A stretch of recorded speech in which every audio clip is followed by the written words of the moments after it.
ہے اور اس نے پوری وضاحت کی ہے، تمام ایکسپلین کیا ہے اس کے اوپر، اور میں سمجھتا ہوں کہ اس بیان میں کوئی حقیقت نہیں ہے۔ اور سب سے پہلی بات یہ ہے کہ اس وقت پوری خیبر پختونخوا مجھے بہت خوشی ہے کہ وہ تحریک انصاف کے ساتھ کھڑے ہیں، اور آپ دیکھ رہے ہیں کہ جتنا جھنڈا مہم جتنا تیزی سے آگے بڑھ رہا ہے، جتنا جوش و خروش ہے عوام میں کہ جھنڈا مہم میں حصہ لے رہے ہیں، تو اس بات کی یہ ایک مثال ہے کہ Khyber Pakhtunkhwa P T I کے ساتھ اور عمران خان کے ساتھ ڈٹ کے کھڑا ہے۔ سر یہ بتائیے کہ نگران حکومت کے سیٹ کے لیے دبئی اور لندن میں جو ہے اور فیصلے ہو رہے ہیں، کیا کہتے ہیں کسی پر، کس طرح دیکھتے ہیں سب چیزیں؟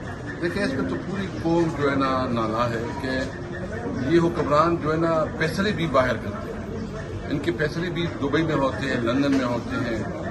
ملک پہ آئی ایم ایف کا ایک انہوں نے بہت بڑا جشن منایا کہ ہم نے آئی ایم ایف کا بہت بڑا پروجیکٹ جو ہے نا بہت بڑا پیکج دے کے آئے ہیں۔ میں تو سب سے پہلے مطالبہ کرتا ہوں کہ آئی ایم ایف کے تمام جو ڈیل ہے وہ پبلک کے سامنے رکھا ہے، اور یہ بتایا جائے کہ اس کی مزید کتنی مہنگائی بڑھے گی، ان کے اثرات کیا ہوں گے، مزید کتنے ٹیکسز لگیں گے، اور جب یہ ہمارے وقت میں جب آئی ایم ایف پہ بات ہوتی تھی یہ کیا بات کرتے تھے۔ یہ دو مطلب اس کی ایک ڈبل سٹینڈرڈ ہے جس طرح انہوں نے کیا ہے۔ میں پوچھنا چاہتا ہوں بلاول بھٹو سے، میں شہباز شریف سے پوچھنا چاہتا ہوں کہ وہ آپ کی تقریر جو اسمبلی میں ہوتی تھی وہ کیا کہتے تھے۔ بہرحال انہوں نے اس ملک کا ستیہ ناش کر دیا۔ عوام جو ہے نا دو وقت کی روٹی کے لیے ترس رہی ہے، بے روزگاری بڑھ رہی ہے، مہنگائی بڑھ رہی ہے، اور ملک میں لوڈ شیڈنگ ہے۔ مطلب کوئی ایسا چیز آپ نہیں کہہ سکتے کہ انہوں نے یہ کس منہ سے جائیں گے عوام کے پاس۔ میں یہ پوچھنا چاہتا ہوں کہ کیا یہ فیصلے عوام نے کرنے ہیں یا انہوں نے بند کمرے میں دبئی میں کرنے ہیں۔ میں عوام سے ریکویسٹ کرتا ہوں کہ انہوں نے اپنا آپس میں بنڈل بانٹ کر دیا کہ کسی کو صوبہ خیبر پختونخوا دیا، کسی کو جو ہے نا پنجاب اور سندھ اور بلوچستان اور مرکز۔ مجھے بتائیں عوام کدھر ہوں گے؟ آپ الیکشن کروائیں، ہمیں جو ہے نا موقع دیں، ایکول اپرچونٹی دیں، پھر دیکھیں یہ پی ڈی ایم سارے مل کے الیکشن لڑے، تحریک انصاف ان کا مقابلہ کرے گی اور ٹوٹل الیکشن جیتے گی انشاءاللہ۔ تحریک انصاف الیکشن میں ہوگی؟ کیوں نہیں ہوگی؟ یہ ہمارا کانسٹیٹیوشن رائٹ ہے۔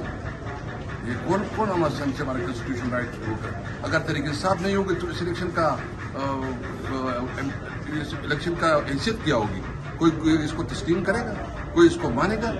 یہ تو پاکستان کی تاریخ کا سب سے بڑا ریگ الیکشن ہوگا، اور اس کا اثر کیا ہوگا کہ ملک میں کوئی اسٹیبلٹی نہیں آئے گی۔ اسٹیبلٹی جب نہیں آئے گی تو ملک کی اکانومی کدھر ہوگی؟ میں تمام ان لوگوں سے ریکویسٹ کرتا ہوں کہ مہربانی کریں، ملک کو عوام کا جو فیصلہ ہے اس کا احترام کریں۔ Thank you.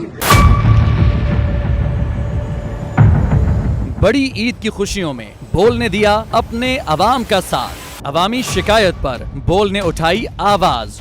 ادھر پشاور میں آلائشوں کو ٹھکانے لگانے کے لیے WSSP کا خصوصی آپریشن شروع ہو گیا ہے، جس میں 3259 اہلکاروں سمیت 683 گاڑیاں حصہ لے رہی ہیں۔ بول کی خبر پر اداروں نے بھی کس لی کمر، لیا ایکشن۔ لاہور میں مختلف مقامات پر علائشیں جو ہیں وہ ہمیں سڑکوں پر دکھائی دے رہی تھی، لیکن اس کے بعد جو LWMC ہے ان کا عملہ جو ہے وہ اس کے بعد فیلڈ میں نکلا، اور اس کے بعد علائشوں کو ہٹانے کا سلسلہ جو ہے وہ شروع کر دیا گیا، کیونکہ بول ہے پاکستان کا نمبر 1 نیوز چینل۔ سبسکرائب کریں اور بیل دبائیں تاکہ کوئی خبر رہ نہ جائے۔